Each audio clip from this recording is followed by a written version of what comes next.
Shalom y bienvenidos a Vía Haftaj Israel, una frase hebrea que significa amarás a Israel. Esperamos que se queden con nosotros, ya que nuestro maestro, el Dr. Baruch, nos compartirá una enseñanza expositiva de la Biblia. El Dr. Baruch es profesor titular del Instituto Zera Abraham, con sede en Israel. Aunque todos los cursos en el instituto se imparten en hebreo, el Dr. Baruch se complace en compartir esta enseñanza en inglés con doblaje al español. Para más información, visítenos en amarasaisrael.org o descargue nuestra aplicación móvil Mi Estudio Bíblico. Aquí está Baruch y la lección de hoy. Cuando estudiamos la vida del apóstol Pablo, encontramos que fue un hombre de mucha fe. No solo tenía fe en lo que Dios ha prometido, sino también tenía fe en lo que puede lograr una persona totalmente sujeta a la verdad de Dios. Pablo tenía grandes expectativas respecto a cómo Dios usa a las personas para que hagan su obra y se produzcan cambios, grandes cambios en este mundo. Así que te pregunto, ¿quieres ser una fuente de cambio? No solo en tu vida, sino también en tu familia, en tu comunidad e incluso más allá. Lo que hace tan especial a este libro que estamos estudiando, Primera a Timoteo, es que aquí se nos revela, a través de los escritos de Pablo, inspirados por Dios, muchos principios, verdades e instrucciones para que hagamos cosas sobrenaturales, para que ocurra una transformación en nuestra vida a donde quiera que vayamos, pues somos llamados a ejercer una gran influencia. Y lo que él escribió a Timoteo son los principios, la verdad que hace posible lograr eso. Iniciemos, toma tu Biblia y busca conmigo la primera epístola a Timoteo, capítulo 4. En los versos que estudiaremos en esta lección, hallaremos instrucciones y un énfasis en la doctrina, la verdad de Dios, lo que la Escritura revela. Y es cuando aplicamos estas cosas correctamente a nuestra vida, en fe, en sujeción, con la expectativa de que Dios se moverá a la luz de esas cosas, que podremos ser personas que sean instrumentos de cambio. Y es así como veremos un cambio glorioso, un cambio piadoso, un cambio justo y santo en la situación en la que nos encontramos. Somos llamados a ejercer una influencia. Así que comencemos. Habíamos iniciado este capítulo en la lección anterior y comenzaremos desde donde quedamos. Primera a Timoteo capítulo 4, verso 6. Como siempre, estaré traduciendo del texto griego de una manera muy literal. Así que presten atención y comparen lo que escuchan con lo que ven en sus Biblias. Y eso quizás les motive a atender a lo que dice literalmente el texto de este pasaje. Leamos entonces el versículo 6. Estas cosas puestas ante los hermanos. Y el término hermanos, en griego, suele usarse como un término inclusivo. Lo mismo pasa en el idioma hebreo, que utiliza el plural en masculino, pero incluye a las mujeres también. Dice aquí entonces, estas cosas que él había dicho y lo que iba a revelar, las pondrá delante de ellos. Literalmente es una palabra que significa colocar esas cosas bajo, es decir, que se trata de los fundamentos de nuestra fe, para los hermanos y hermanas. ¿Para qué? Para que seas, dice aquí, un buen siervo. ¿De quién? Del Mesías Yeshua, habiendo sido nutrido con palabras de fe. Creo que el término habiendo sido nutrido es muy importante. Es la palabra de Dios lo que nos nutre, y esa nutrición nos da fortaleza. Hay un beneficio, un resultado. Cuando estás desnutrido, no puedes pensar bien, no te comportas bien. Eso afecta todos los aspectos de la existencia de una persona. Así que, cuando estamos bien nutridos en y con las palabras de Dios, las palabras de fe, habrá un resultado. Eso nos capacitará, como dijo él aquí, para ser un buen siervo del Mesías Yeshua. Y realmente todo empieza con una decisión, y es la siguiente. ¿Quieres ser un buen siervo? Muchas personas que proclaman el nombre de Yeshua, en realidad no están interesadas en servirle, solo quieren recibir. Quieren que Dios haga cosas por ellos, en vez de entender que su salvación les da el potencial, los enrumba para que sean hacedores de esas palabras de fe, para que actúen a la luz de la verdad de Dios en la vida de otros. Eso es lo que se está enfatizando aquí. Y luego dice, y las buenas doctrinas. Vemos que hay una correlación, por el modo en que está redactada la Escritura, entre las buenas doctrinas, las buenas enseñanzas, y ser un buen siervo. Estas dos cosas van de la mano. Luego nos dice también que nosotros seguimos estas cosas. Dice, tú las has seguido de cerca. Esto significa que Timoteo estaba llamado a prestarle mucha atención a esto, que debía seguir estas cosas de cerca, con mucho cuidado, concediéndoles gran importancia en su vida. Ahora veamos el verso 7. Pero y se refiere a aquellas cosas que son profanas, cosas con las que es mejor no meterse. Es decir, es mejor no tener relación con esas cosas. Bien, las cosas que son profanas, de las que él debía alejarse, dice aquí. Pero lo profano, después se usa la palabra mito, y luego viene un adjetivo que describe a una mujer vieja.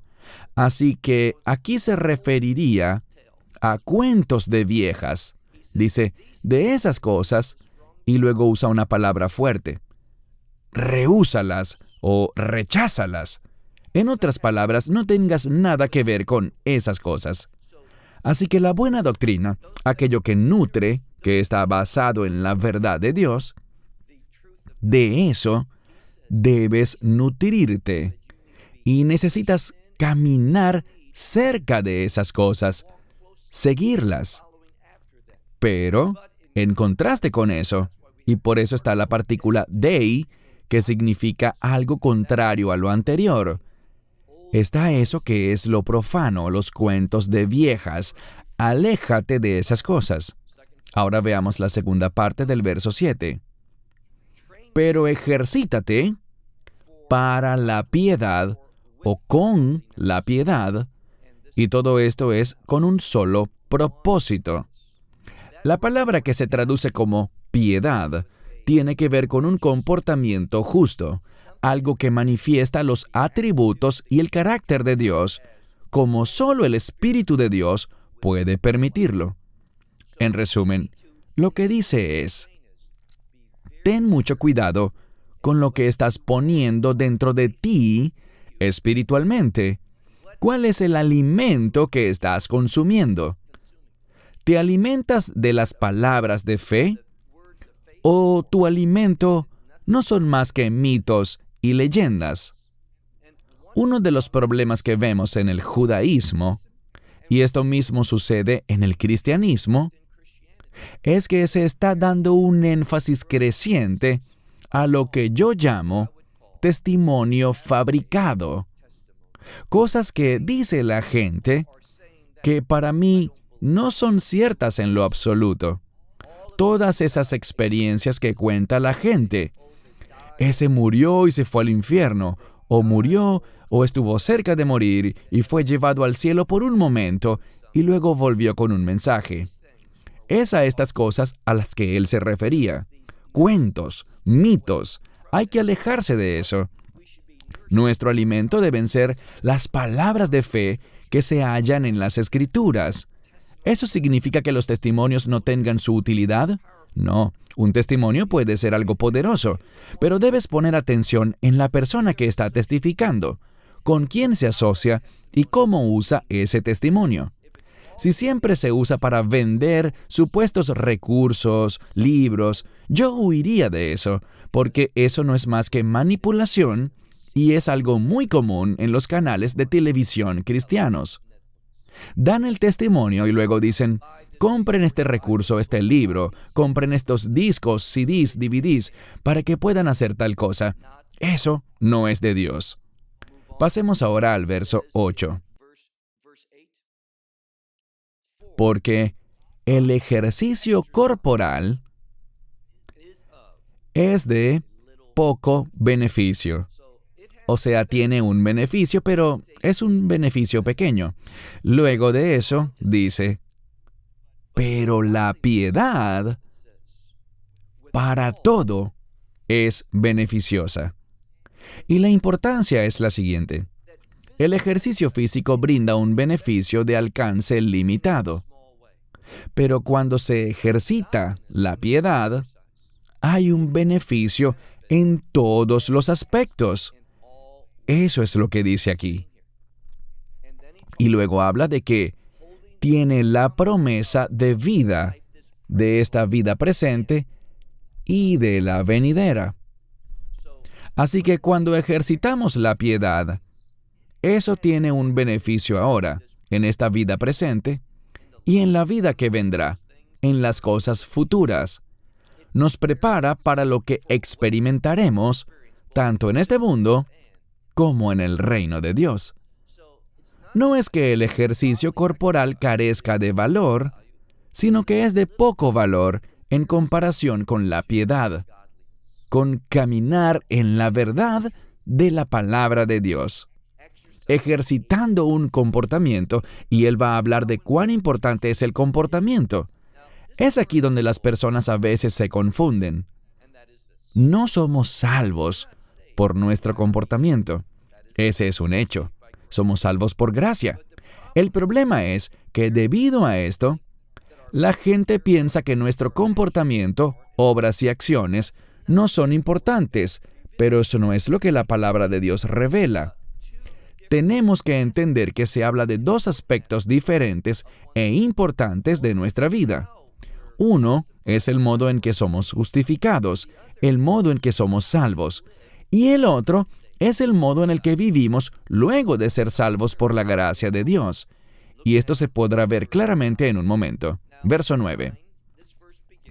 Este verso inicia con la palabra fe o fiel. Dice la palabra fiel. Eso es lo que Él nos está dando. Y dice que es digna, esta palabra fiel es digna de toda recepción. Que recibimos la palabra porque es fiel. Y la recibimos plenamente. No dudamos, no la tomamos parcialmente. Aceptaré esta parte, pero esta no. Eso es para otros tiempos y no aplica hoy en día. Todos esos pensamientos infringen lo que él dice aquí en el verso 9, donde leemos, la palabra es fiel y digna de toda recepción, de toda aceptación. Verso 10. Por esto también laboramos y sufrimos afrentas.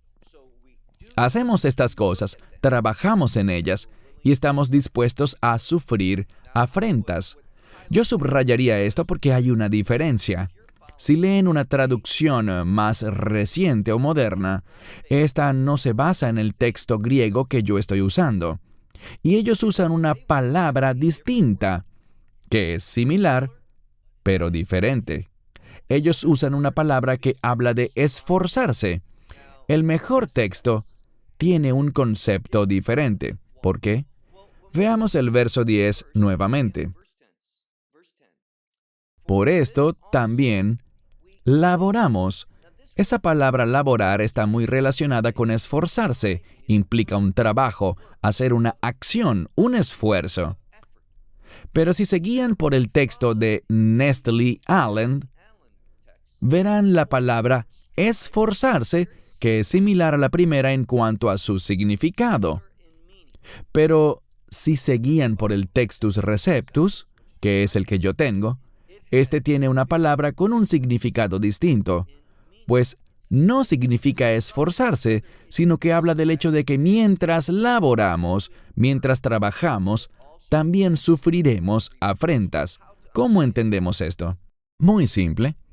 Cuando nos apegamos a buenas doctrinas, a las doctrinas de las Escrituras, la gente se burlará de nosotros.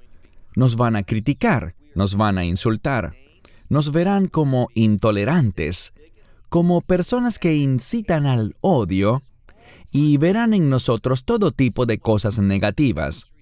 A eso es que se refiere esta palabra del Textus Receptus, a que, en efecto, mientras nos afanamos, debemos entender que ese trabajo no será aplaudido por el mundo, sino que, según dice aquí, sufriremos afrentas, seremos menospreciados. Pero eso está bien. ¿Por qué? Dice aquí, porque esperamos en el Dios viviente. En griego, por lo general, cuando se habla de esperar, la preposición que le sigue significa sobre, y esto nos dice que el fundamento de la fidelidad es la esperanza. Nos basamos en la esperanza que la palabra de Dios revela. Entiendan algo, lo he dicho muchas veces, pero es importante. Existe una fuerte correlación, una estrecha relación entre la esperanza y las promesas escritas de Dios que encontramos en las Escrituras. Son esas promesas las que deben servir de fundamento para nuestro compromiso espiritual.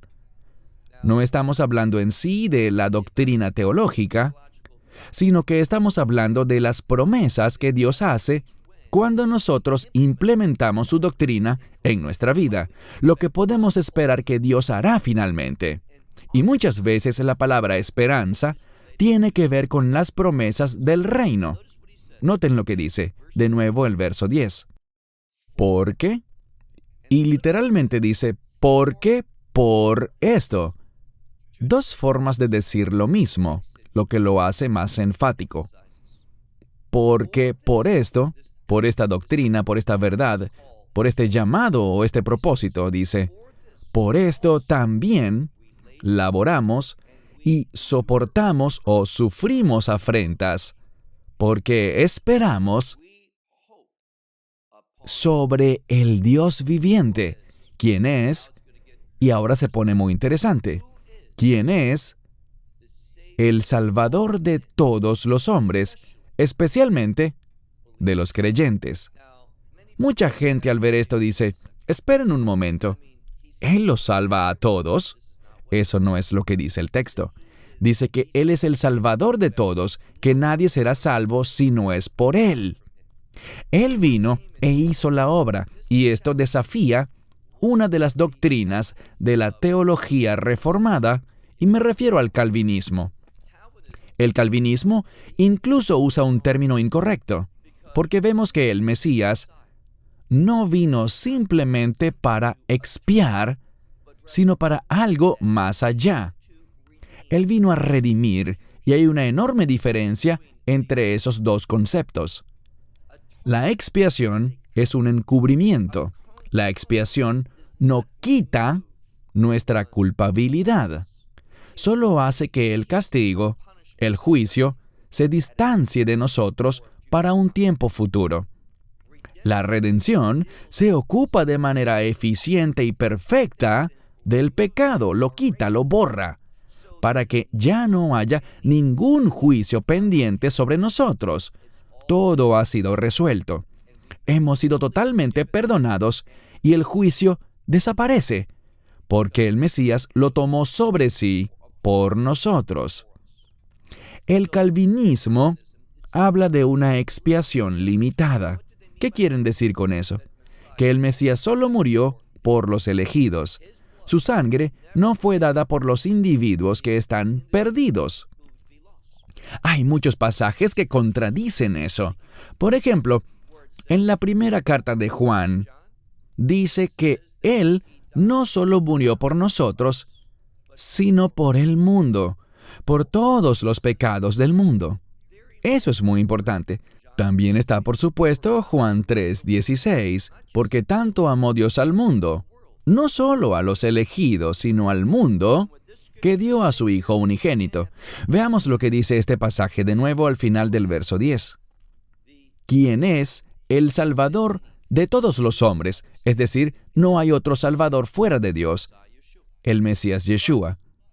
Pero específicamente, en la práctica, en la realidad, Él será el Salvador ¿de quién?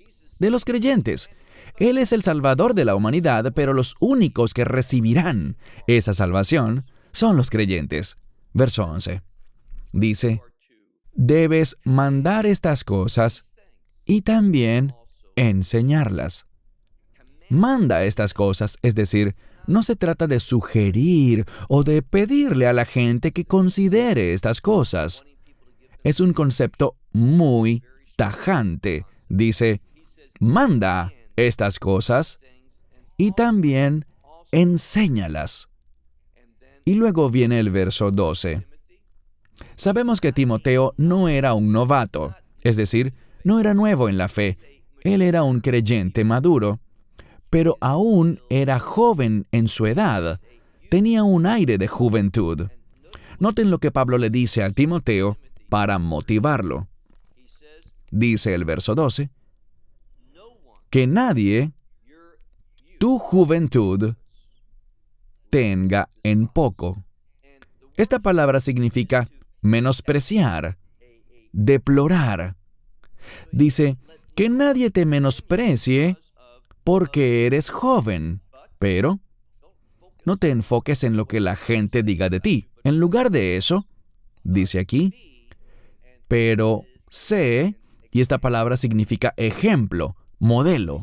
Así que le dijo, no te enfoques en los que otros digan acerca de tu corta edad. Él era un creyente maduro en la fe. Dice aquí, sé un ejemplo, un modelo para los creyentes en la palabra. Sé un ejemplo para aquellos que creen en la palabra. Y noten en dónde está puesto el énfasis. ¿Cómo se hace para tener esa influencia? ¿Cómo producir un cambio en una situación? Él nos lo dirá en este verso. En mi opinión, este verso es uno de los más prácticos y esclarecedores de esta epístola. Dice, sé un ejemplo para los creyentes en la palabra, en conducta, en amor.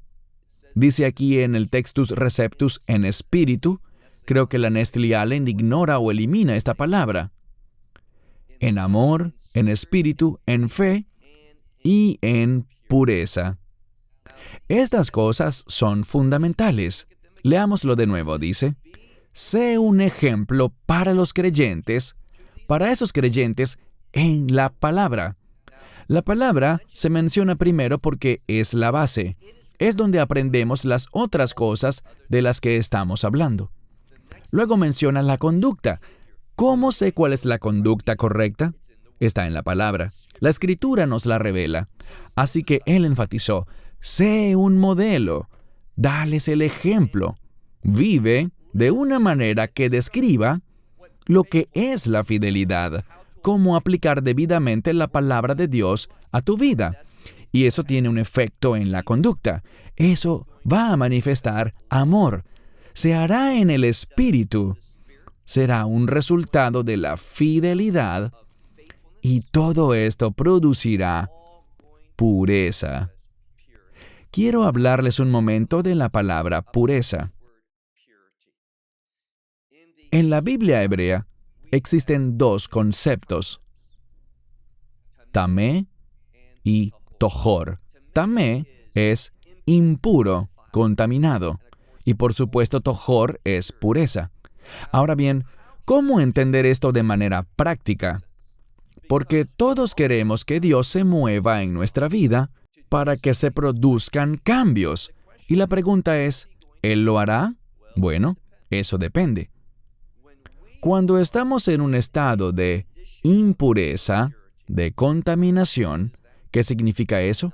Que no estamos caminando en la verdad, no estamos demostrando fe, no tenemos la conducta apropiada, no estamos ejemplificando ni compartiendo el amor, no estamos siendo movidos ni empoderados por el Espíritu. Siempre que ocurren estas cosas en nuestra vida, sabemos algo, que la causa de eso es la contaminación. Dios no obra en aquello que está impuro. Ahora bien, respecto a la pureza, quiero hablarles de una palabra del Antiguo Testamento. Eso que es tamé, lo que es impuro, en resumidas cuentas, impide las bendiciones de Dios, impide la obra de Dios en nuestra vida. Es decir, cuando algo está impuro o contaminado, Dios no se involucra, Dios lo pondrá a un lado.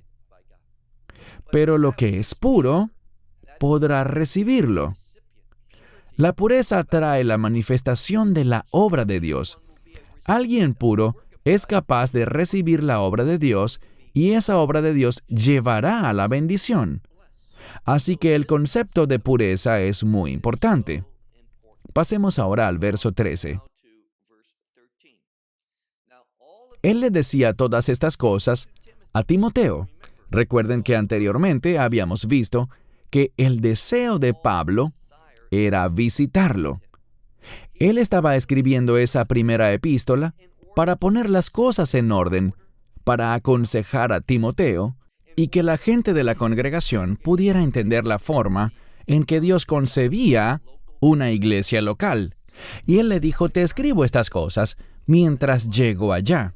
Dice, hasta que yo venga, mantente firme.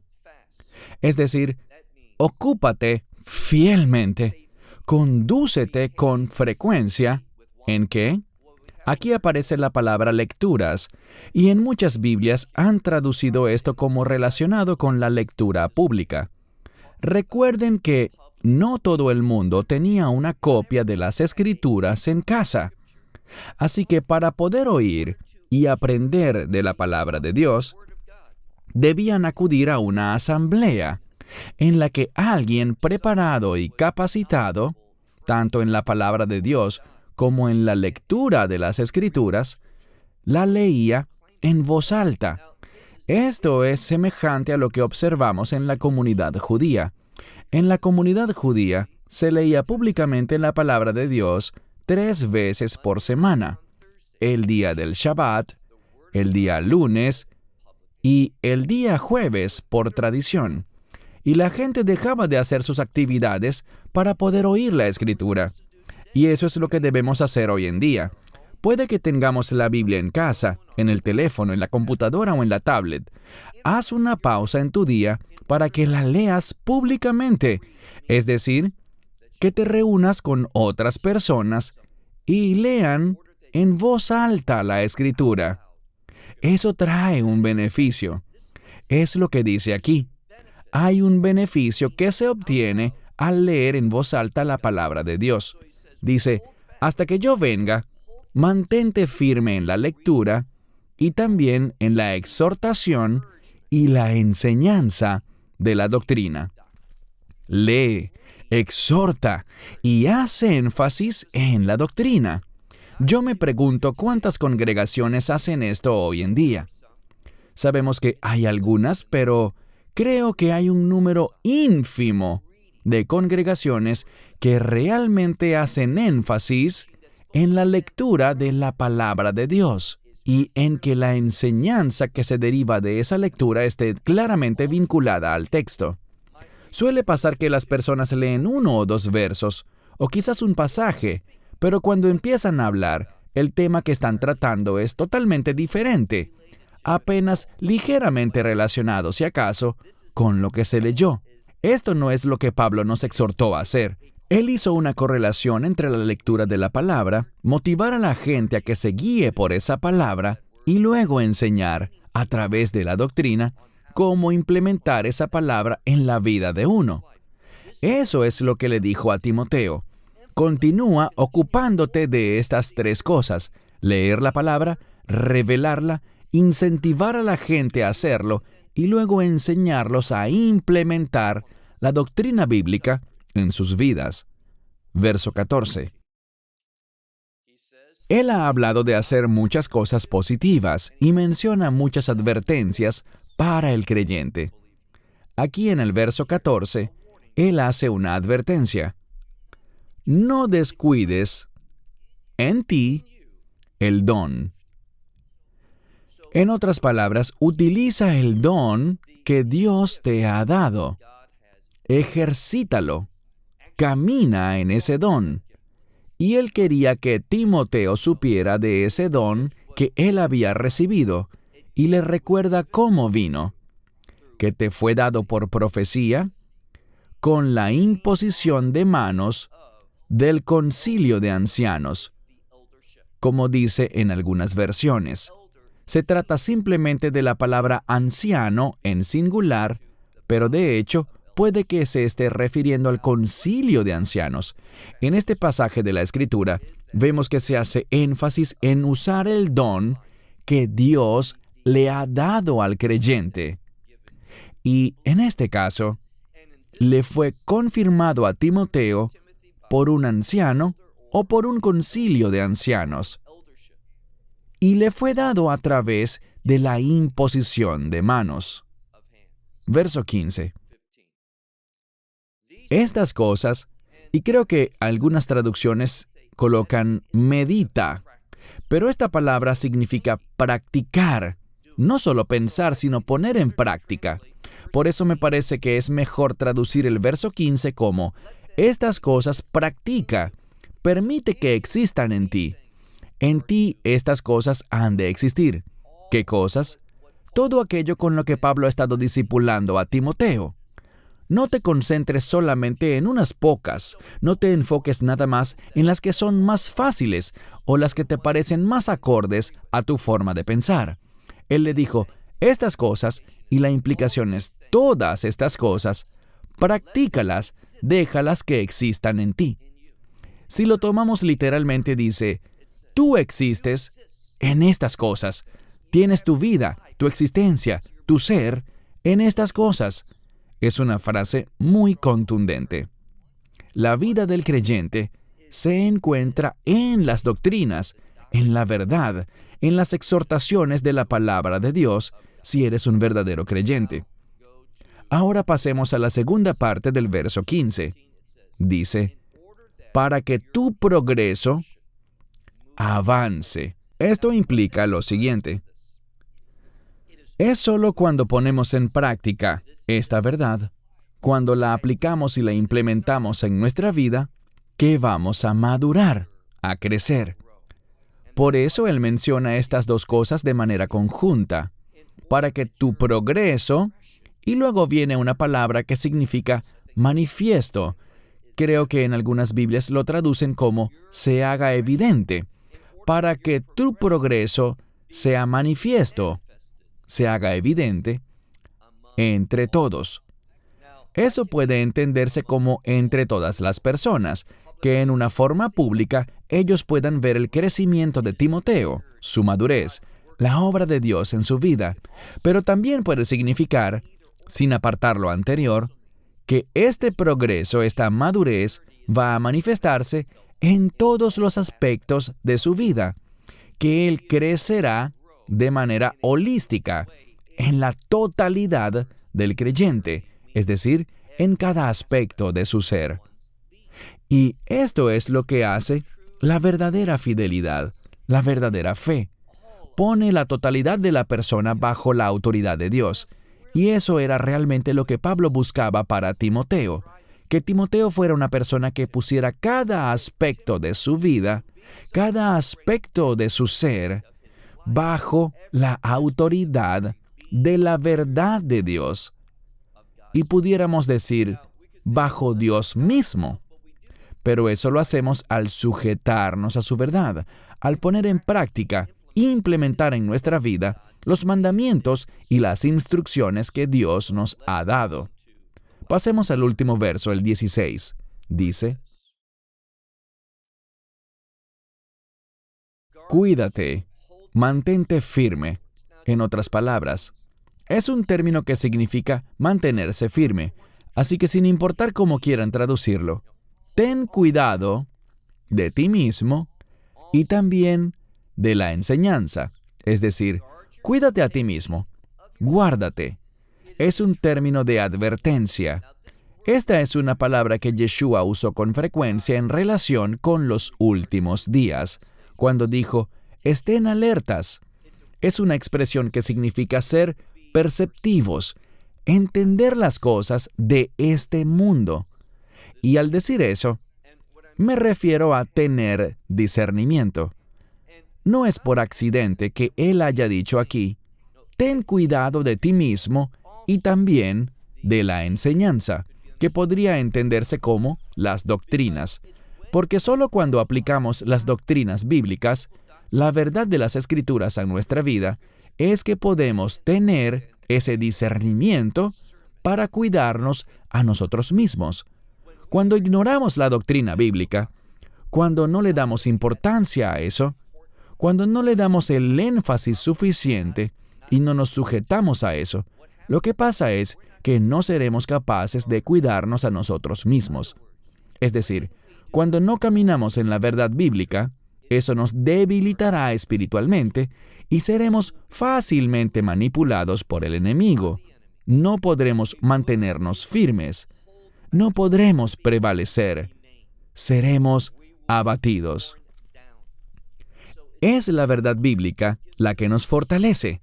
Quisiera comentarles algo que, si bien no está tan explícitamente presente en este pasaje, sí está presente en las Escrituras.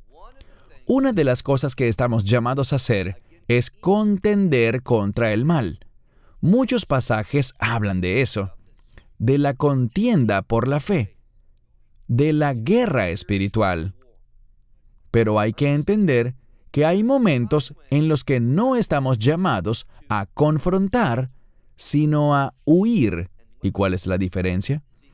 Esta es una verdad bíblica enorme.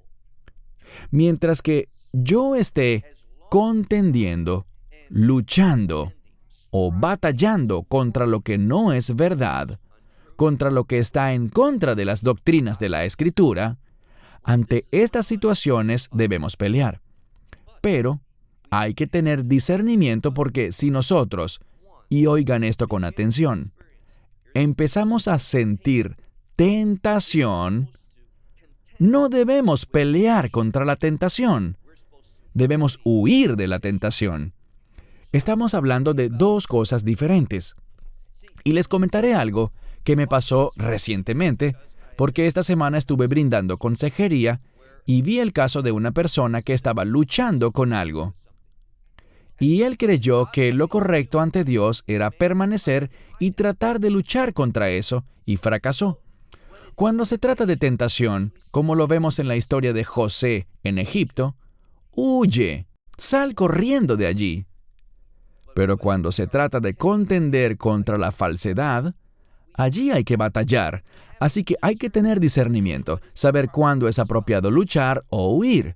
Si estamos ante un error, una falsedad, luchamos. Si estamos ante una tentación, huimos. Aquí él hablaba de batallar contra esas cosas que son contrarias a la verdad. Dice aquí, resguárdate, cuídate a ti mismo y también a la doctrina, a la enseñanza. Dice justo eso, la doctrina, la enseñanza. Dice, persiste en ellas. No te separes de las doctrinas. Y esta es una verdad muy importante que no es respetada hoy en día, porque es muy fácil dar consejería humana, y esto está desplazando en gran parte lo que debería ser una prédica basada en la Biblia. ¿Y qué sucede? Que los que son supuestamente maestros bíblicos están leyendo libros sobre consejería, sobre autoayuda, y creen que eso hará más atractivas sus enseñanzas. Algunos lo hacen con la mejor intención. Ellos creen que eso será muy útil y práctico para la gente. Pero este es el problema. No estamos llamados a hacer eso. La Biblia contiene verdades y principios respecto a la consejería. Pero si lo único que hacemos es consejería, la persona no estará bien equipada para defenderse del enemigo. Aquí vemos que se hace énfasis en la doctrina. Y el problema que tenemos hoy es que hay demasiados creyentes que desconocen las doctrinas fundamentales de las Escrituras. Y por ese desconocimiento de las doctrinas, no tienen la capacidad de ejercer discernimiento. Así que llegan a una situación, carecen de discernimiento y se desvían del camino. Creen en lo que es falso. Es la doctrina bíblica la que nos da discernimiento para entender lo que es verdadero y lo que es falso, contra qué argumentar y qué cosas aceptar. Sin un conocimiento de la doctrina no podrás contender. En este pasaje, leemos entonces, resguárdate a ti mismo, ten cuidado de ti mismo y la implicación es, ten cuidado de la doctrina, persiste en ella. Pues esto, cuando haces esto, vean que dice también que te salvas a ti mismo y a los que te oyen. Hay gente que no entiende bien esto. Dice, espera, yo creía que Timoteo ya era salvo. Así es, esta palabra es muy significativa. Y esto ha causado que mucha gente se confunda. Por ejemplo, hace unas semanas estábamos hablando de mujeres en posiciones de liderazgo y alguien me envió una enseñanza dada por una mujer que estaba en conflicto o en contraste con lo que yo dije sobre este tema, sobre mujeres que predican, que enseñan sobre hombres, y tomaron el pasaje que dice, ella se salvará teniendo hijos. Como ya habíamos dicho, y este es otro ejemplo, la palabra salvar no siempre está en referencia al perdón de los pecados y a entrar en un pacto eterno con Dios. La salvación que viene del Evangelio. Este es un término muy amplio y se usa en diferentes contextos. Aquí, al decir salvarte a ti mismo, no significa salvarse de la condenación de Dios. Esta palabra, salvar, puede significar simplemente ser sanado. Y muchas veces en el Nuevo Testamento, para hablar de alguien que tenía algún tipo de enfermedad, bien sea espiritual o física, una enfermedad del cuerpo o una posesión demoníaca, y eran sanados de eso, se usa esta misma palabra, y no tiene nada que ver con su salvación eterna. Simplemente está diciendo que en ese momento fueron sanados de esa enfermedad o de algún tormento espiritual causado por un demonio. También puede significar sencillamente poner las cosas en orden, en un sentido muy amplio. Tiene el significado de renovación, el significado de restauración, de poner las cosas en un orden correcto. Así que lo que leemos aquí no tiene nada que ver con la salvación según el contexto del Evangelio, sino simplemente se refiere a estar sano espiritualmente, estar en el orden correcto espiritualmente. Ten cuidado de ti mismo y ten cuidado de la doctrina. Persiste en estas cosas, en estas enseñanzas o principios, pues esto, al hacer estas cosas, también te salvas a ti mismo, es decir, que produce algo positivo, una renovación, una restauración, te pone en orden a ti y a los que oyen esas cosas que estás haciendo, que estás enseñando, que has aplicado a tu vida, y cuando ellos lo apliquen en las suyas, experimentarán esa misma salvación, esa misma renovación, esa misma restauración, ese mismo orden en sus vidas. Déjame concluir diciendo que cuando Pablo le enseñaba estas cosas a Timoteo, era para poner en orden a la congregación local y su administración, y para poner en orden a los miembros en sí, para que tanto la institución, esa iglesia local, esa entidad, y los que son parte de ella, tengan una unidad, un crecimiento, una madurez, un empoderamiento, una visión común, una práctica común respecto a cómo comportarse y cómo hacer las cosas, para que el orden de Dios se manifieste. ¿Por qué? Cerraremos con el siguiente principio de Génesis. Al principio, las cosas estaban tohu vebohu, carecían de orden. Esta palabra significa caos. Hay muchas congregaciones locales que por sus doctrinas y prácticas están en caos. Les falta el orden que Dios pondría. Es solo cuando se mantiene el orden de Dios que las cosas serán buenas y muy buenas, es decir, que estarán en el orden de Dios, de modo que su gloria, su presencia, su poder, su provisión puedan ser recibidas y utilizadas, a fin de que el llamado de esa congregación local, el llamado que tú tienes para tu vida, que yo tengo para la mía, pueda cumplirse y pueda hacerse de una manera que sea buena, he aquí, muy buena.